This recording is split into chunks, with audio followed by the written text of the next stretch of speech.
Bismillahirrahmanirrahim. Alhamdulillahirabbil alamin. Wa bihi nasta'inu ala umuri dunya waddin. Wa asyhadu an la ilaha illallah wahdahu la syarika lah. Ilahul awwalin wal akhirin. Wa asyhadu anna Muhammadan 'abduhu wa rasuluh al-mab'uts rahmatan lil alamin. Ya ayyuhalladzina amanu taqullaha haqqa tuqatih wa la tamutunna illa wa antum muslimun. Ya ayuhan nasu taqu rabbakumul ladzi khalaqakum min nafsin wahidah wa khalaqa minha zawjaha wa batha minhuma rijalan katsiran wa nisaa'an wattaqullaha alladzi tasaaluna bihi wal arhama innallaha kana 'alaykum raqiba. Amma ba'du fa inna asdaqal hadithi kitabullah wa khairal hadi hadi Muhammadin sallallahu alaihi wa ala alihi wa sahbihi wa sallam. Wa syarrul umuri muhdatsatuha wa kullu muhdatsatin bid'ah wa kullu bid'atin dhalalah wa kullu dhalalatin finnar. Bapak-bapak, ibu-ibu, hadirin wal hadirat jamaah maghrib rahimakumullah, uhayyikum bi tahiyatil Islam wa hiya tahiyatu ahlil jannah. Assalamualaikum warahmatullahi wabarakatuh.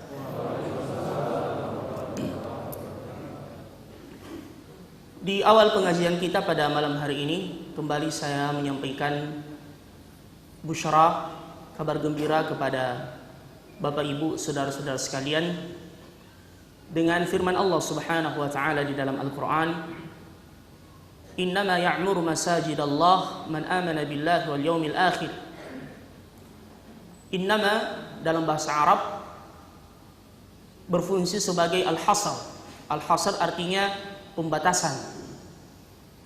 Innama kehanyaan.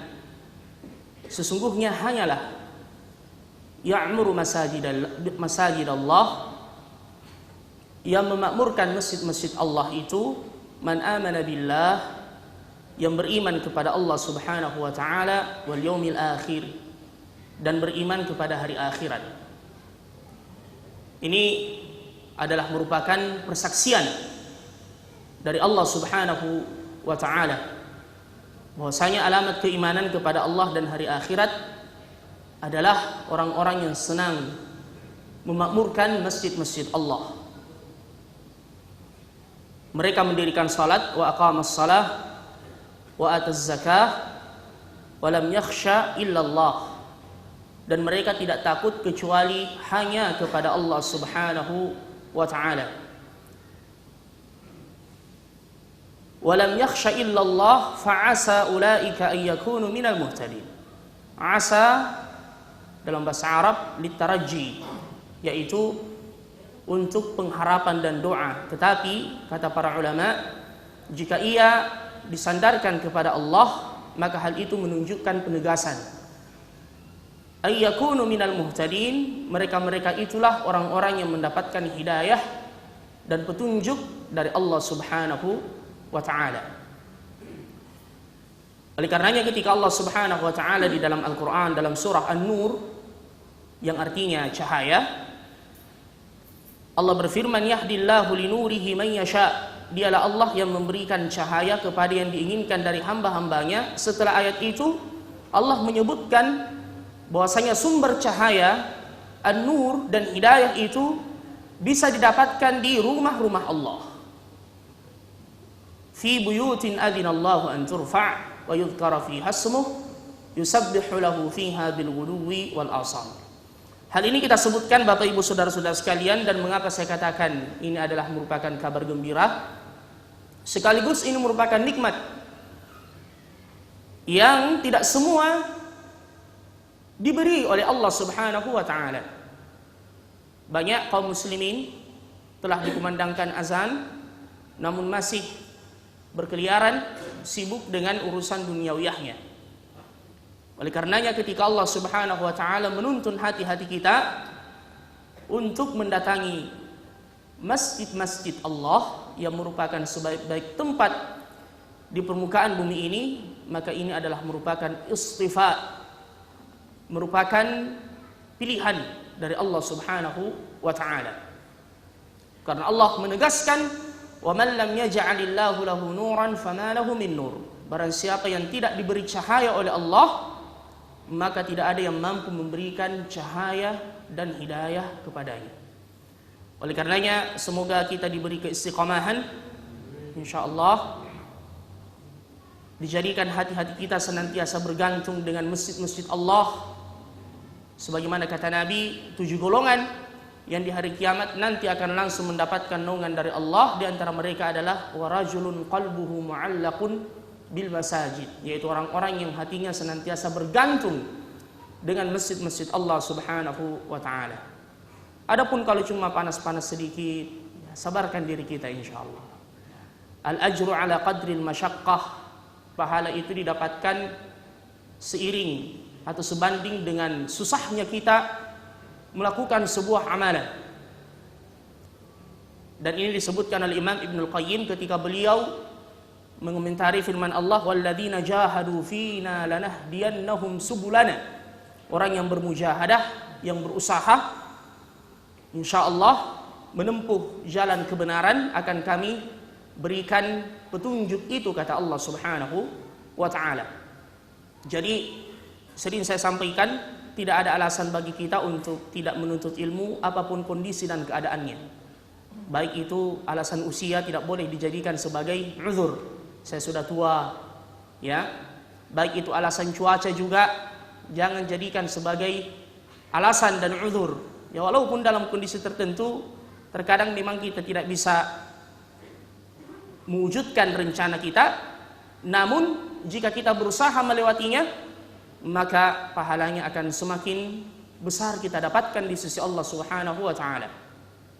Sebagaimana perkataan salah seorang ahlu hikmah, in kana yu'dhika harrus sayfi wa yubsul kharifi wa bardus syita'i wa yulhika zamanu hasanir rabi'i fa akhdhuka lil ilmi kulli mata. Andaikan engkau merasa terganggu dengan panasnya sengatan matahari dan keringnya musim kemarau dan dinginnya musim hujan dan keindahan, ya, karena terkadang uzur itu juga adalah sesuatu yang melenakan. Yulhika zamanu hasanur rabi', engkau tergiur dengan indahnya musim semi, fa akhdhuka lil ilmi kulli mata. Katakan kepadaku, kapan Anda akan menuntut ilmu? Jadi, insyaallah tabaraka ta'ala, Bapak Ibu saudara-saudara sekalian, segala pengorbanan kita, langkah-langkah kaki kita, semuanya tidak akan disia-siakan oleh Allah Subhanahu wa ta'ala. Innallaha la yudhi'u ajra man ahsana amala. Allah Subhanahu wa ta'ala tidak akan menyia-nyiakan pahala orang yang melakukan kebaikan sekecil apapun. Allah Subhanahu wa ta'ala Maha Syakur, Maha berterima kasih dan Maha pengampun kepada hamba-hambanya. Bapak Ibu saudara-saudara sekalian, masih dalam silsilah Al-Qasas Al-Qur'aniyah, kisah-kisah Al-Qur'an yang merupakan ahsanul qasas, sebaik-baik kisah. Maka haditsa yuftara, kata Allah, bukanlah kisah yang diada-adakan, bukanlah seperti kisah 1001 malam, bukanlah asatirul awwalin, bukanlah khurafah, bukanlah khayalan, bukanlah seperti cerpen, bukanlah seperti komik atau novel, tetapi dia adalah merupakan ahsanal qasas, sebaik-baik kisah yang diceritakan oleh Allah Subhanahu wa taala yang terjadi pada umat terdahulu, yang disampaikan kepada Rasul kita Muhammad sallallahu alaihi wasallam. Dan ini salah satu di antara bukti nubuwah dan mukjizat Rasulullah sallallahu alaihi wasallam, mengabarkan kisah-kisah umat terdahulu dari kalangan para nabi-nabi Allah, begitu pula orang-orang saleh dan juga para pembangkang, untuk diambil ibrah dan pelajaran darinya. Karena kehidupan di dunia ini, Bapak Ibu saudara-saudara sekalian, mirip antara yang satu dengan yang lainnya. Apa yang terjadi di zaman dahulu, itu pun terjadi di zaman sekarang ini. Makanya banyak di dalam Al-Quran Allah Subhanahu wa ta'ala memerintahkan kita untuk mengambil pelajaran dari umat-umat yang telah berlalu. Qad khalat min qablikum sunan, sungguh telah berlalu sunnah Allah Subhanahu wa ta'ala sebelum kalian. Jika ia adalah kebaikan, fabihudahu muqtadi, ikutilah mereka. Namun jika ia adalah merupakan keburukan, maka kita menjaga diri kita jangan sampai termasuk golongan tersebut. Seperti kisah Fir'aun yang telah pernah kita angkat, Allah menutup kisahnya dan mengatakan, al-yawma nunajjika bibadanika litakuna liman khalfaka ayah. Untuk menjadi pelajaran bagi orang-orang yang datang setelahmu, wahai Fir'aun. Baik, kisah yang telah kita angkat, kalau tidak salah pada 2 majelis, yaitu kisah Nabi Daud dan Nabi Sulaiman alaihimassalam. Dan terakhir kita telah sampai pada kisahnya Nabi Sulaiman bersama dengan Malikatu Saba, Ratu Bilqis, yang dikirimi surat khitab da'wi, surat dakwah dari Sulaiman alaihissalam, sebagaimana informasi yang didengarkan dari Hudhud yang telah kita sebutkan kisahnya. Pernah suatu ketika Nabi Sulaiman menginspeksi pasukannya, ternyata Hudhud ini ya termasuk di antara yang tidak hadir pada waktu itu, dan ternyata uzurnya dia menyampaikan berita dan ia telah menjadi sebab masuk Islamnya. Ya, saya katakan masuk Islam karena semua agama yang dibawa oleh Nabi dan Rasul adalah agama Islam. Ya, yaitu untuk mentauhidkan Allah Subhanahu wa taala. Jadi dia menjadi sebab satu negeri, ya kaum Saba pada waktu itu masuk ke dalam agama Islam, tunduk kepada Allah Subhanahu wa taala, kemudian mengikuti ajaran yang dibawa oleh Nabi Sulaiman alaihi salam. Kita telah menyebutkan bahwasanya Ratu Saba ini berusaha untuk mengirimkan hadiah. Yang sebenarnya hadiah ini hakikatnya adalah rishwah atau suap. Ya. Dan sekarang biasanya orang juga membungkus sesuatu yang batil itu sebagaimana kata Hudhud, fazayyana lahumus syaitanu a'malahum. Ya, hadiah yang pada hakikatnya adalah rishwah, yaitu suap. Ratu Saba ini adalah wanita yang cerdas. Namun tentunya dia pada waktu itu sebelum masuk Islam, sebelum berserah diri kepada Allah Subhanahu wa taala, dia berada dalam kekufuran disebabkan karena ia berada pada lingkungan yang buruk. Makanya lingkungan itu sangat berpengaruh pada agama seseorang. Pergaulan, teman, kata Nabi, al-mar'u ala dini khalilih, falyanzur ahadukum man yukhalil. Warhamukallah. Seseorang itu tergantung atau bergantung kepada agama temannya. Oleh karenanya hendaknya kalian melihat dengan siapa kalian bergaul. Tetapi Ratu Saba ini adalah wanita yang cerdas. Dia kemudian berkata, perkataannya diabadikan oleh Allah dalam surah An-Naml, innal muluka idza dakhalu qaryatan afsaduha wa ja'alu a'izzata ahliha adillah. Sesungguhnya para penguasa dan raja-raja ketika mereka memasuki satu kampung dengan pasukan dan kekuatan yang mereka miliki, afsaduha, mereka akan melakukan kerusakan dan menyebabkan kehancuran dan menghinakan penduduk kampung yang sebelumnya adalah a'izzah. Mereka akan terusir dari kampung halamannya, dan begitulah tabiat perang. Sebagaimana kata orang, menang jadi arang, kalah jadi abu. Wa kadzalika yaf'alun. Makanya dia kemudian menempuh siasat yang lain, ia mengirim pasukannya, orang-orang pilihan, untuk mengadakan lobi tingkat tinggi. Diutus menemui Nabi Sulaiman alaihissalam bersama dengan hadiah-hadiah. Sebagaimana katanya, wa inni mursilatun ilaihim bihadiyatin fanadhiratun bima yarji'ul mursalun. Saya akan mengirimkan kepada mereka hadiah fanadhirah, dan saya akan melihat bima yarji'ul mursalun.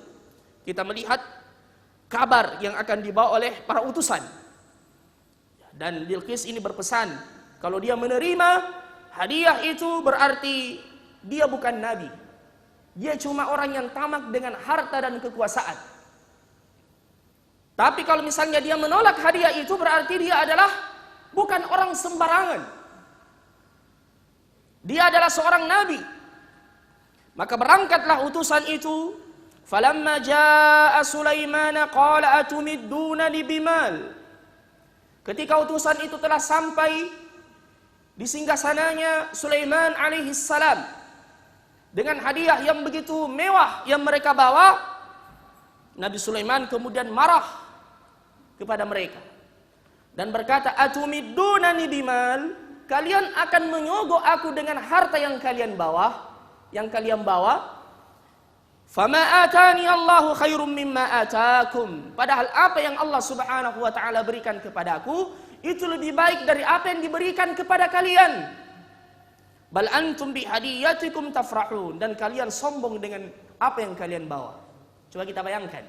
Dan inilah Bapak Ibu saudara-saudara sekalian yang seharusnya menjadi syiar, menjadi motto bagi setiap muslim, siapapun dan apapun profesinya. Dia harus lebih mengedepankan harga diri dan amanah. Apalagi seorang da'i. Dan inilah syiarnya para nabi-nabi Allah. Qul ma as'alukum alaihi ajra. Katakanlah, sesungguhnya saya tidak mengharapkan apa-apa dari apa yang saya sampaikan kepada kalian. Wa ma ana minal mutakallifin. Dan saya bukanlah termasuk orang-orang yang memberatkan diri. Semua nabi dan rasul telah ditawari oleh kaumnya dengan harta yang berlimpah, dengan pangkat dan kekuasaan. Namun mereka berdakwah karena Allah Subhanahu wa taala. Bahkan mereka khawatir dan takut ketika dunia itu telah mulai datang kepada mereka. Ya. Begitu pula yang bukan dai, walaupun pada hakikatnya Bapak Ibu, kita semua ini adalah merupakan dai di jalan Allah. Berdakwahlah sesuai kemampuan kita, karena dialah sebaik-baik pekerjaan. Wa man ahsanu qawlan mimman da'a ila Allah. Dan siapakah gerangan yang lebih baik perkataannya dari orang yang menyeru ke jalan Allah. Dan ingat, dakwah itu tidak mesti terbatas ketika kita berceramah, ketika kita berkhutbah, berbicara di hadapan orang. Berdakwahlah sesuai kemampuan kita. Coba lihat Hudhud. Masa kita mau kalah sama Hudhud? Ya. Berdakwah dengan harta kita, berdakwah dengan profesi kita. Ya, misalkan ada orang yang diberi oleh Allah Subhanahu wa taala amanah jabatan, misalnya, berdakwahlah dengan jabatan Anda. Karena biasanya kalau ada orang yang diberi jabatan, banyak orang yang ikut kepadanya. Ya, ini kesempatan. Minimal misalnya kita kumpulkan mereka, datangkan ustadz atau ajak mereka pergi pengajian, atau bagikan buletin-buletin, atau bagikan kutaibat, buku-buku kecil kepada mereka. Banyak orang yang mendapatkan hidayah gara-gara mendapatkan selembar buletin atau buku kecil. Ada pernah kisah yang diceritakan oleh Syekh Uthman Khamis. Beliau mengatakan, kalau tidak salah kejadiannya di Inggris ya. Beliau mengatakan ada seorang pemuda dari Aljazair yang sudah lama tinggal di sana. Muslim, tetapi bahlul. Ya. Dia tidak pernah salat atau malas salat, dan dia juga larut dalam kemaksiatan, apalagi tinggal di negeri kufar seperti itu. Dia menceritakan suatu ketika pemuda ini berjumpa dengan seorang lelaki. Dia sebutkan asalnya dari Saudi pada waktu itu. Karena bertemu sesama orang Arab, dia kasih hadiah buku saku. Ya, kalau tidak salah seperti buku Hisnul Muslim itu, buku-buku zikir. Ya, atau fadilah-fadilah, ya, keutamaan amalan ini yang bisa menghapuskan dosa-dosa misalnya. Karena dia malu, dia menerima hadiah itu, dia masukkan ke kantongnya. Begitu tiba di rumahnya, dia lempar buku itu di bawah lemari. Ya, di bawah lemari. Tapi coba lihat ayyuhal ikhwan. Ketika Allah hendak memberi hidayah kepada seseorang, dia menceritakan suatu malam dia kembali ke rumahnya. Sebagaimana kebiasaannya, dia pengen nonton, tapi dia merasakan tidak tenang. Istilah anak muda, bete. Ya. Karena kebetulan saya masih muda ya. Baik. Dia matikan TV-nya, dia buka ya, laptopnya, chatting dan seterusnya, tapi hatinya tidak tenang. Dia matikan. Dan terkadang terlalu banyak di dunia maya itu membuat kondisi kita tidak stabil. Makanya ayolah ikhwah, ini tips, resep. Kalau tiba-tiba antum merasakan cepat emosi, tiba-tiba antum merasakan ya tidak terkendali, ya dan seterusnya, kondisi jiwa tidak stabil, coba ambil resep ini, matikan handphone beberapa hari. Bisa? Insya Allah, matikan. Fokus. Mengapa? Karena coba bayangkan berapa status yang masuk ke oleh antum, semuanya antum tanggapi, itu direspon, pasti direspon. Ada berita baik, ada berita buruk, ada yang jelek, ada yang setengah-setengah, ada yang abu-abu, ada yang ini dan itu. Akhirnya kondisi kita gamang. Ya. Baik. Akhirnya dia mau tidur, tapi tidak bisa juga tidur.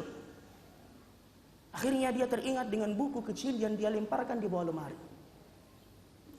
Dia bangkit dari pembaringan, bayangkan itu beratnya lemari itu, begitu entengnya dia lempar, sekarang dia berusaha untuk menggeser lemari itu.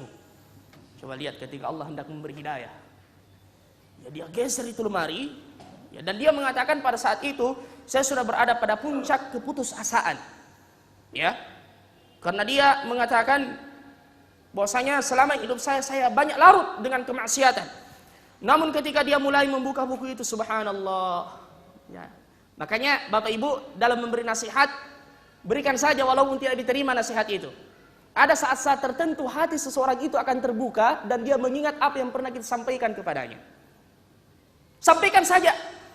Dan ini banyak biasa yang curhat dari para ikhwah, Ustadz bagaimana cara saya mendakwahi orang tua saya sedih. Dakwahi saja akhi, dakwahi, sampaikan, jangan bosan. Ada suatu waktu nanti hatinya terbuka dan apa yang antum sampaikan langsung ia mengingatnya. Karena itu terekam. Baik, akhirnya dia buka, dia baca, barang siapa yang melakukan ini maka pahalanya seperti ini, akan mendapatkan ampunan begini. Dia mengatakan, subhanallah, betapa luasnya rahmat Allah. Ya. Sejak saat itu hatinya tersentuh. Kemudian dia mulai serius belajar. Hidupnya berubah dan menjadi salah seorang dai dengan cara berdakwah yang khas. Tidak langsung ceramah di hadapan orang. Dia itu kalau tiba waktu salat sengaja keluar ke jalan, orang yang lewat dia tanya, ya dengan bahasa Inggris yang fasih tentunya, di mana masjid? Ya, non Muslim tidak tahu, dia bertanya apa itu masjid? Dia bertanya, masjid itu adalah tempat salat kaum muslimin dan salat adalah kewajiban bagi orang yang beriman. Barang siapa yang menunaikan salat pahalanya begini. Banyak orang yang masuk Islam, ya, dengan dakwah yang sederhana yang seperti itu. Baik, ala kulli ya ikhwah barakallahu fikum. Nabi Sulaiman alaihissalam menolak hadiah mereka. Bahkan beliau mengancam mereka, irji' ilaihim. Coba bayangkan ya ikhwah, kalau mau menyuap, suapnya tidak diterima. Bagaimana malunya orang itu? Ya, kalau sekarang ini yang menyuap banyak, yang menerima juga banyak. Ya. La haula wala quwata illa billah. Bahkan ada cerita salah seorang syekh, katanya ada orang Saudi menikah dengan orang Mesir. Ini tidak usah saya sebut negaranya ya, negara yang terkenal dengan banyak suapnya. Dia mau mencatatkan anaknya di kantor catatan sipil untuk akte kelahiran. Istrinya dulu yang datang, suaminya agak telat, ya, dia melapor, saya mau akte kelahiran anak saya. Petugas ini bertanya, siapa namanya? Dia menjawab, Umar bin Khattab. Orang ini mengatakan, nizam, aturan di negara ini tidak boleh nambah ganda seperti itu, satu saja. Kalau bukan Umar Khattab.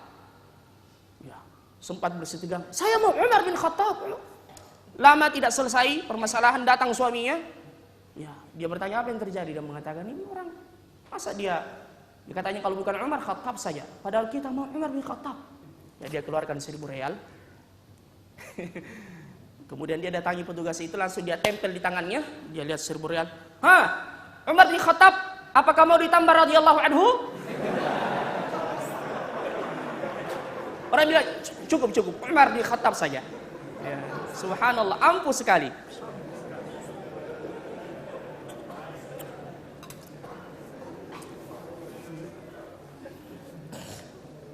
Dan biasanya terpaksa seseorang itu menyuap untuk dirinya, walaupun hadisnya yang menyuap dan yang disuap sama-sama di neraka dan dilaknat. Tapi dalam kondisi tertentu, ya, biasanya yang menyuap tidak terkena hukum suap, yang menerima itu yang mendapatkan dosanya. Apalagi kalau dia mau menuntut haknya dan tidak bisa dia dapat kecuali dengan menyuap seperti itu. Dan ini penjelasannya disebutkan oleh para fuqaha kita.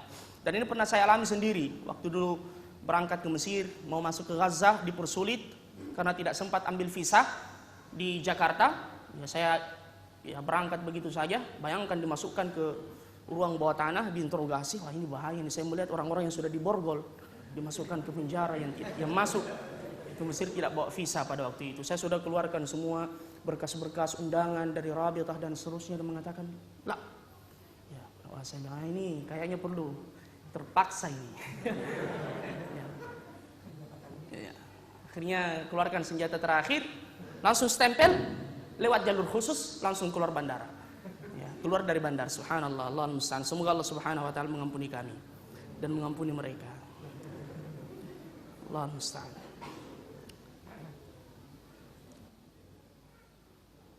Baik, irji' ilaihim, kembalilah kepada mereka, falana'tiyannahum bijunudin la qibala lahum biha.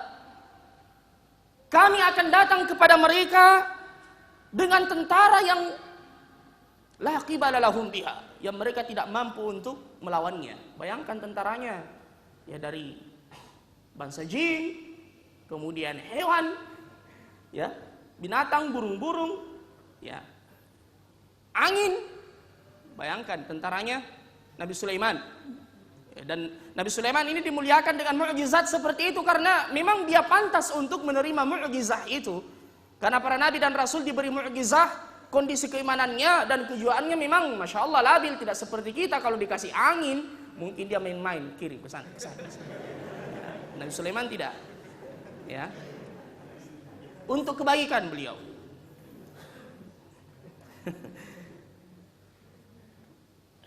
وَلَنُخْرِجَنَّهُمْ مِنْهَا أَذِلَّةً وَهُمْ صَاغِرُونَ. Baik. Setelah utusan ini kembali, sampailah berita kepada Nabi Sulaiman bahwasanya Ratu Saba ini telah mempersiapkan diri bersama dengan pasukannya untuk datang secara langsung. Karena dia mendengarkan berita dari utusannya, dia tidak puas, dia mau melihat langsung. Sebenarnya Sulaiman itu, ya, seperti apa sih? Dan kekuasaannya dan seterusnya, masa barusan ada orang yang saya kasih hadiah seperti ini ditolak mentah-mentah. Ya, jadi dia penasaran. Ketika Nabi Sulaiman tahu bahwasanya Ratu Balqis langsung memimpin pasukannya untuk datang ke Palestina pada waktu itu dari kota Yaman, dari negeri Yaman, Nabi Sulaiman kemudian mengumpulkan pasukannya. Beliau berkata, "Qala ya ayyuhal mala'u ayyukum ya'tuni bi'arshiha qabla an ya'tuni muslimin." Wahai kaum, wahai pasukanku, siapakah di antara kalian yang mampu mendatangkan singgasananya dalam waktu yang cepat sebelum mereka sampai di tempat ini menyerahkan diri? Ya, Nabi Sulaiman pada saat itu ayyuhal ikhwah ingin menunjukkan mukjizat yang Allah Subhanahu wa taala berikan kepada beliau. Qala ifritun minal jinni ana atika bihi qabla an taquma min maqamik. Berkata jin ifrit. Dan jin ifrit ini adalah jin yang terkenal dengan kekuatannya, ya, ifrit. Dan setelah kisah ini kita akan menceritakan nanti bagaimana Nabi Sulaiman bisa menundukkan jin. Ya. Tapi Nabi Sulaiman bukan untuk dipelajari ya bagaimana cara menundukkan jin.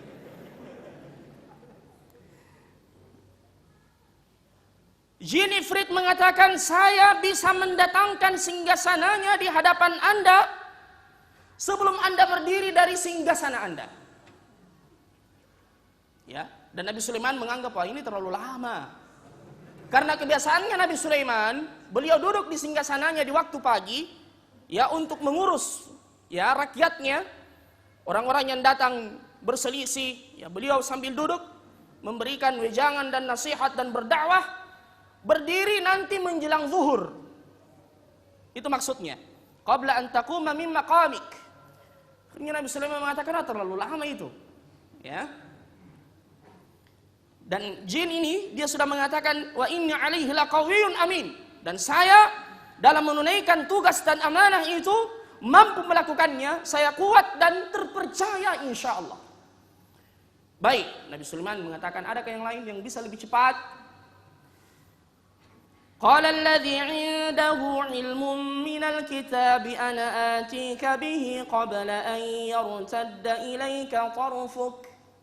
Berkatalah salah seorang yang diberi ilmu. Ada yang mengatakan bahwasanya dia juga jin. Ya. Dari ulamanya para jin. Ya. Dia diberi karamah. Ya, dia diberi karamah oleh Allah Subhanahu wa taala. Dia mengatakan, saya mampu mendatangkan singgasananya Bilqis ya bersama dengan pasukannya qabla ayyartadda ilaika tarfuk, sebelum Anda berkedip. Ya. Subhanallah. Jadi berkedip, begitu terbuka sudah muncul. Tidak seperti itu ya. Baik. Kalau itu biasanya menghilang ya. La haula wala quwwata, ini pengaruh sinetron kayaknya. La haula wala quwwata. Baik.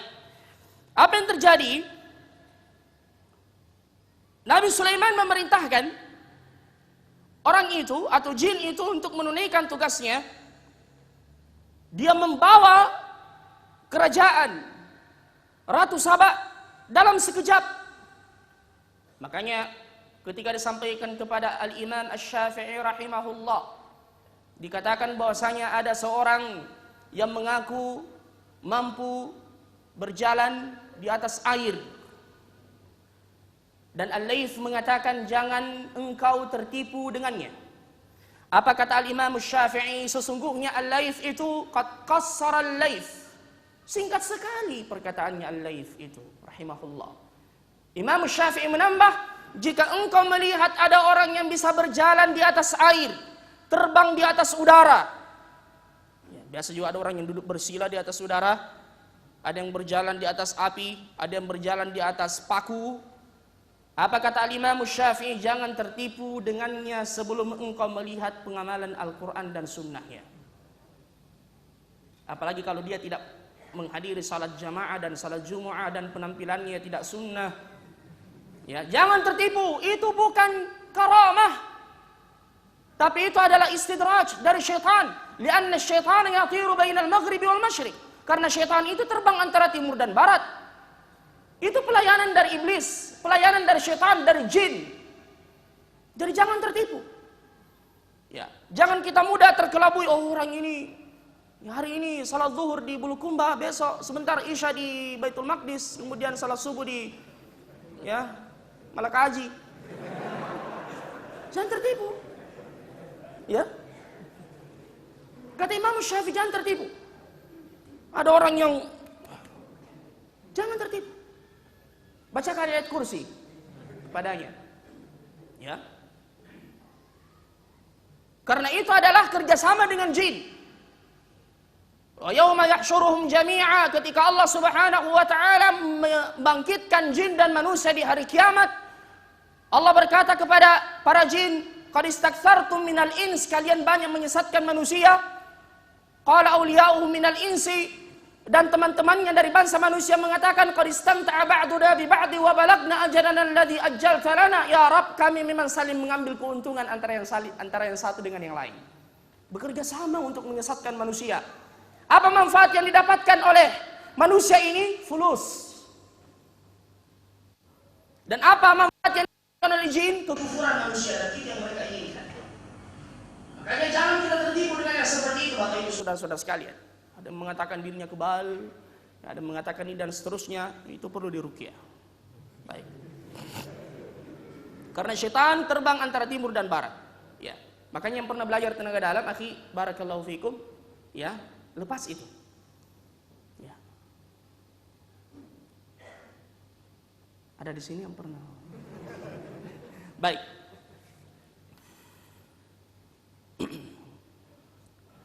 Falamma ra'ahu mustaqirran indah, dan ketika benar singgasananya telah ada di hadapan Nabi Sulaiman alaihissalam, beliau kemudian tidak menyombongkan diri dan mengatakan, coba lihat ya pasukan saya, Jagonya belum itu bosnya. Ya. Tapi apa kata Nabi Sulaiman? Qala hadza min fadli rabbi. Ini keutamaan dari Tuhanku. Ini keutamaan dari Tuhanku. Ini bukan saya, dari Allah. Saya tidak mampu berbuat apa-apa. Saya adalah hamba yang lemah. Kemudian beliau mengatakan, liyabluwani aashkuru am akfur. Untuk mengujiku, apakah saya bersyukur atau kufur? Akhi, senantiasalah kita membaca doa ini, apapun kita pejabat, mendapatkan jabatan dan amanah, hadza min fadli rabbi liyabluwani aashkuru am akfur. Ini keutamaan dari Tuhan dan ini ujian. Ingatkan diri kita, apakah saya bersyukur atau kufur? Kita pedagang tiba-tiba Masya Allah mendapatkan keuntungan yang berlipat ganda, baca ini, hadza min fadli rabbi liyabluwani aashkuru am akfur. Ujian. Kita lulus ujian, ya, bagi para mahasiswa mendapatkan nilai yang Masya Allah. Hadza min fadli rabbi liyabluwani aashkuru am akfur. Sekaligus sebagai wujud kesyukuran kita kepada Allah agar ditambahkan oleh Allah. Baik. Wa man syakara fa innama yashkuru li nafsihi. Dan siapa yang bersyukur itu untuk dirinya sendiri. Karena Allah akan menambah. Wa man kafara fa inna rabbi ghaniyyun karim. Dan siapa yang kufur, sesungguhnya Tuhanku maha kaya. Tidak butuh kita, Bapak Ibu, saudara-saudara sekalian. Ghaniyyun karim. Baik. Apa yang terjadi selanjutnya? Begitu singgasananya Ratu Saba telah ada di depan Nabi Sulaiman. Dan beliau bersyukur kepada Allah Subhanahu wa ta'ala. Beliau berkata kepada para pasukannya, terutama kepada para jin, nakiru laha arsyaha. Rubah singgasananya, acak, ya, yang kanan kasih ke kiri, yang di atas kasih ke bawah. Kita mau tes dia, apakah dia kenal singgasananya atau tidak. Ya, jadi Nabi Sulaiman alaihissalam ingin memberikan shock terapi kepada Bilqis ini. Bilqis ini kaget tiba-tiba muncul di hadapannya Sulaiman. Belum habis kagetnya, singgasananya dibalik. Akhirnya Nabi Sulaiman berkata kepadanya, ya, beliau berkata, nanzur atahtadi am takunu minal ladzina la yahtadun. Kita mau melihat apakah dia mengenali singgasananya atau tidak. Falam qala nakiru laha arsyaha nanzur atahtadi am takunu minal ladzina la yahtadun. Falamma ja'at qila ahakadha arsyuk. Dan ketika dia telah ada di hadapannya Nabi Sulaiman langsung bertanya kepadanya, apakah benar ini singgasanamu? Inikah singgasana yang kau miliki? Yang kata Hudhud sebelumnya, ya, inni wajadtu imra'atan tamlikuhum wa utiyat min kulli syai' wa laha 'arsyun 'azim. Dia memiliki singgasana yang megah. Nabi Sulaiman langsung bertanya, apakah engkau, ya, yakin ini singgasanamu? Dan Ratu Saba ini belum habis kagetnya karena tiba-tiba sudah ada di hadapannya Nabi Sulaiman dan dia melihat singgasananya ini, ya, berbolak-balik. Ya, dia juga tidak mengatakan bukan karena dia ragu. Dan ini menunjukkan kecerdasannya. Dia menjawab seperti ini, ka'annahu, kayaknya memang ini singgasana saya, kayaknya. Ya, qalat ka'annahu hu wa utina al-ilma min qabliha wa kunna muslimin. Ada yang mengatakan ini perkataannya Nabi Sulaiman alaihi salam. Wa saddaha ma kanat ta'budu min dunillah innaha kanat min qaumin kafirin. Setelah itu Nabi Sulaiman alaihi salam ingin memperlihatkan sesuatu yang lain kepada Ratu Balqis, ya, Ratu Saba.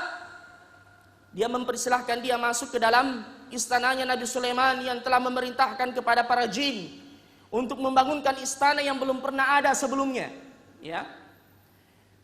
Qila laha dukhulis sarh. Dikatakan kepada Ratu Saba, silahkan masuk ke dalam istananya Sulaiman. Falamma ra'athu hasibathu lujjatan wa kashafat an saqaiha. Dan ketika dia masuk ke dalam istananya Nabi Sulaiman, ternyata di hadapannya terlihat sungai yang mengalir. Bayangkan, kenapa ada istana kebanjiran seperti ini? Ya, dia dipersilahkan masuk, ya silahkan.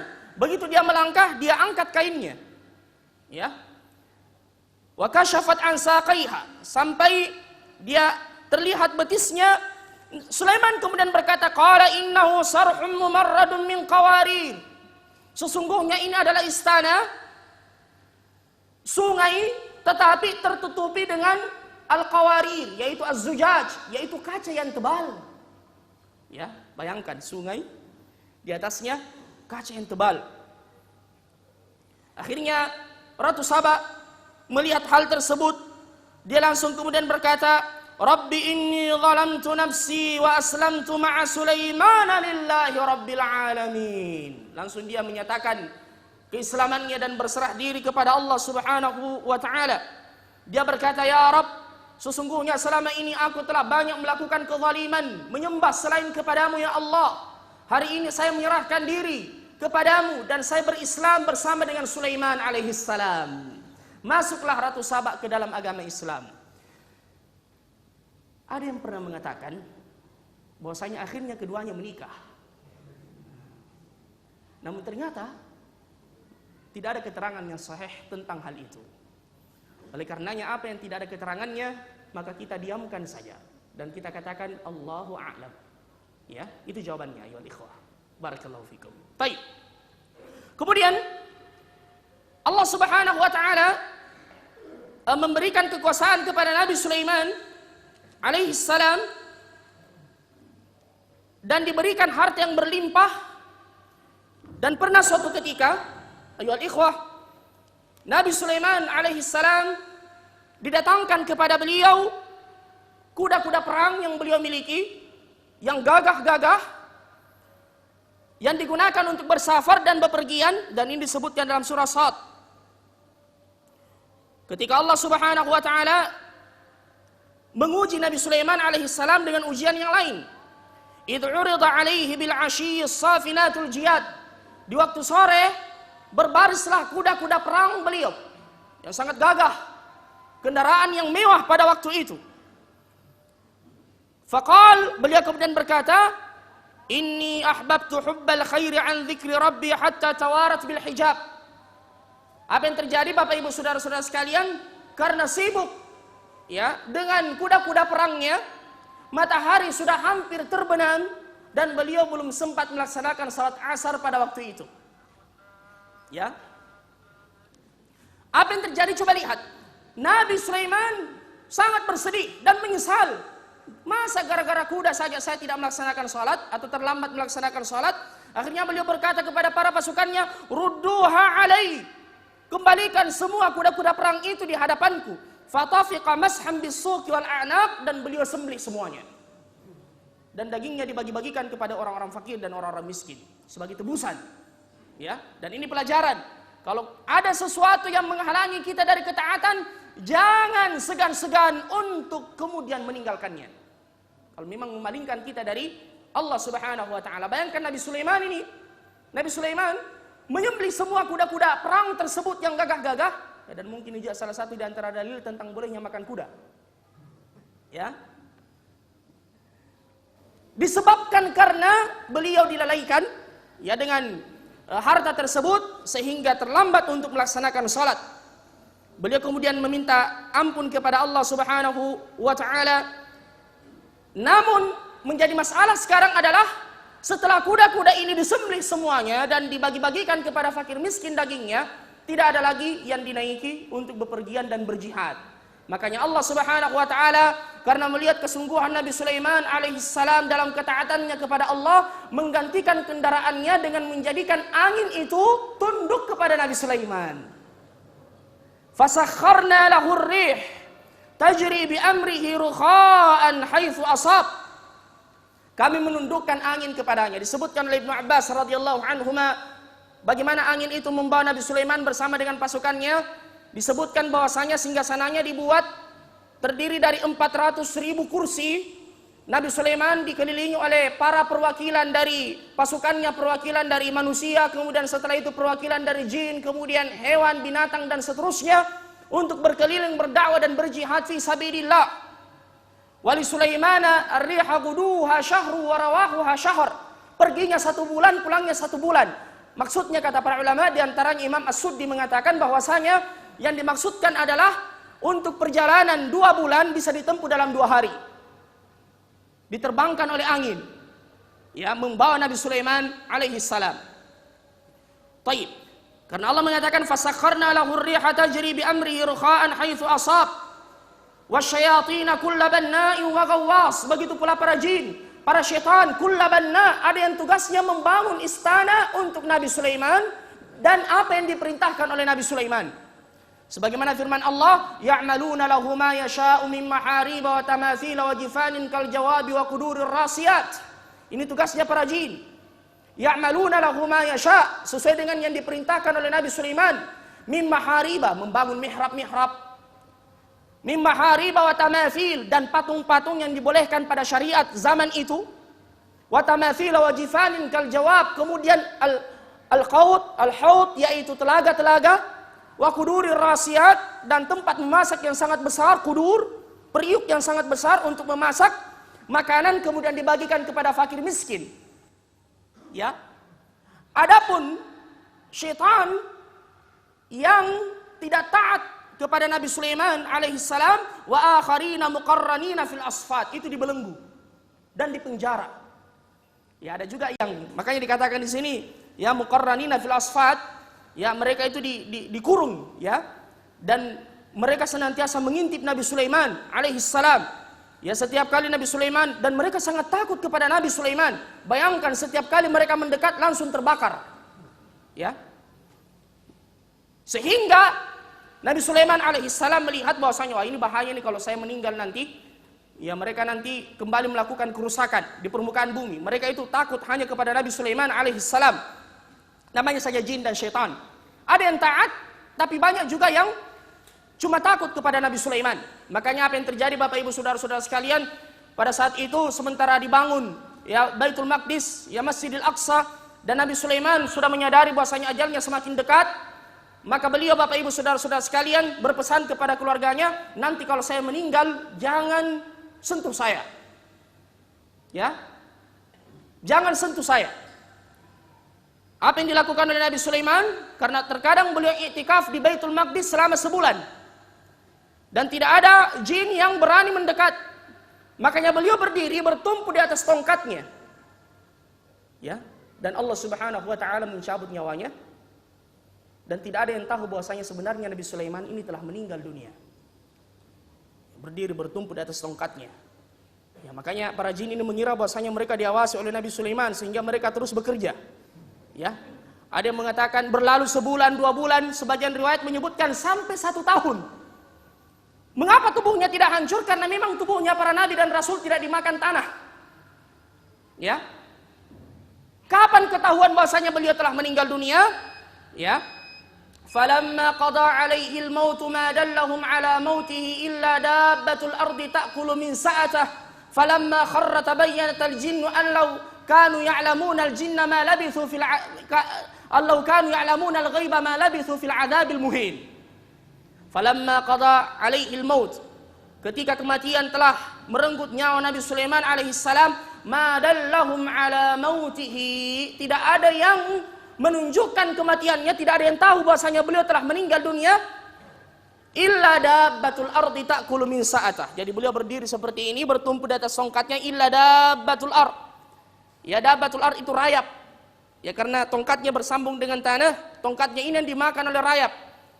Bayangkan selama setahun itu, ketika telah hancur tongkatnya, falamma kharra, ketika beliau terjatuh, tabayyanatil jinnu, barulah para jin tahu ternyata Sulaiman telah lama meninggal. Allau kanu ya'lamuna al-ghaib, andaikan mereka mengetahui perkara yang gaib, dan ini dalil bahwasanya jin tidak mengetahui perkara yang gaib. Mereka cuma berusaha mencuri-curi berita dari langit. Ya. Dan begitulah kata Nabi, mereka bekerja sama dengan jin, para tukang sihir dan dukun itu. Makanya ada dukun yang tahu di mana barang yang hilang, begini dan seterusnya. Karena jin-jin itu memberikan informasi kepadanya. Karena semua yang terjadi di langit diwahyukan kepada para malaikat dan ada jin yang berusaha mencuri-curi dengar. Makanya di antara fungsi bintang itu adalah rujuman syayatin untuk melempar para jin yang berusaha mencuri berita dari langit, kemudian dinukil, disampaikan kepada dukun. Maka orang-orang datang kepada dukun, makanya Nabi mengatakan siapa yang bertanya tidak diterima salatnya selama 40 hari. Karena Allah mengatakan kul la ya'lamu ma fis samawati wal ardi ghaiba illallah, karena tidak ada yang mengetahui perkara yang gaib di langit dan di bumi kecuali Allah Subhanahu wa taala. Makanya Aisyah ketika diceritakan oleh Nabi tentang para dukun ini, Aisyah mengatakan ya Rasulullah, terkadang perkataan mereka benar. Apa kata Nabi? Tetapi telah dicampurkan dengan 100 kedustaan dan kebohongan. Sebagai contoh, pernah ada dukun, ada orang yang kehilangan sapi, dia datang, sapi saya hilang. Dukun yang mengatakan, sapimu ini sudah melahirkan di hutan ini. Bagaimana kejantan suami? Sapiku. Ya, mereka berdusta ya oleh kholakari, bekerja sama dengan para jin. Ya, baik. Ala kullin, berakhirlah kehidupan Nabi Sulaiman alaihissalam. Sebenarnya setelah itu, setelah para jin dan syaitan melihat Nabi Sulaiman telah meninggal dunia, mereka kembali melakukan kerusakan. Dan ini diceritakan oleh Nabi sallallahu alaihi wasallam di zaman beliau ketika orang-orang Yahudi itu yang banyak mengganggu para nabi dan rasul, termasuk Nabi kita Muhammad sallallahu alaihi wasallam. Bahkan mereka mengatakan Jibril dan Mikail adalah musuh kami. Maka turunlah firman Allah, "Man kana aduwwan lillahi wa malaikatihi wa rusulihi wa Jibril wa Mikail fa innallaha aduwwul lil kafirin."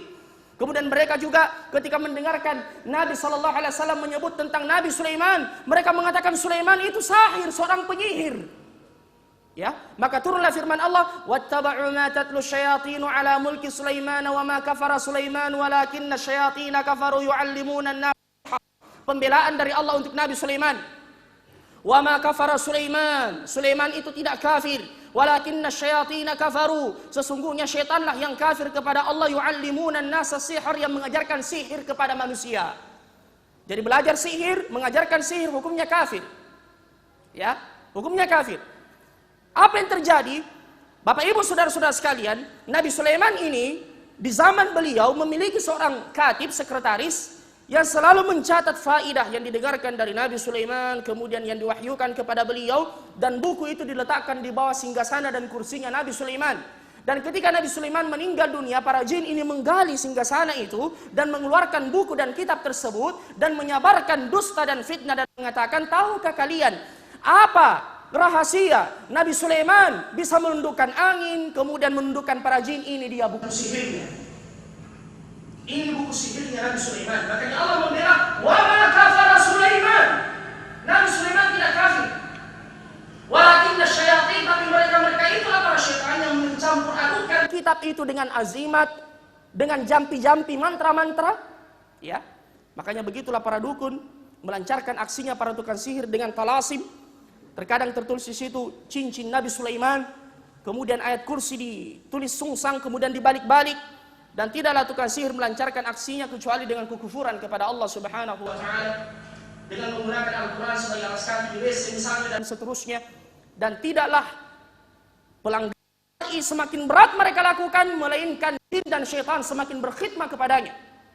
Makanya Allah membela Nabi Sulaiman, wa ma kafara Sulaiman walakinna syayatina kafaru yu'allimuna an-nasa as-sihr wa ma unzila 'alal malakain. Dan ini juga pembelaan Allah kepada Nabi Jibril, kepada malaikat Jibril dan Mikail. Dan tidaklah Allah menurunkan sihir itu kepada Jibril dan Mikail, karena mereka mengatakan Jibril dan Mikail yang mengajarkan sihir. Coba lihat betapa kurang ajarnya orang-orang Yahud pada waktu itu. Wa ma unzila 'alal malakaini bi Babil Harut wa Marut wa ma yu'allimani min ahadin hatta yaqula inna nahnu fitnatun fala takfur, dan seterusnya. Adapun Bapak Ibu saudara-saudara sekalian, berakhirlah hikayat yang sahih yang diceritakan oleh Allah Subhanahu wa taala tentang Nabi Sulaiman di dalam Al-Qur'an, dan semoga sekali lagi Allah Subhanahu wa taala mengumpulkan kita dengan beliau nanti di dalam surga insyaallah dan mendengarkan kisah ini secara langsung dari beliau. Innahu waliyyu dzalika wal qadiru alaih. Demikian pengajian kita, dan pada pertemuan berikutnya kita akan mengangkat kisah Nabi Lut dan hukuman kepada pelaku homoseksual dan kaum Sodom.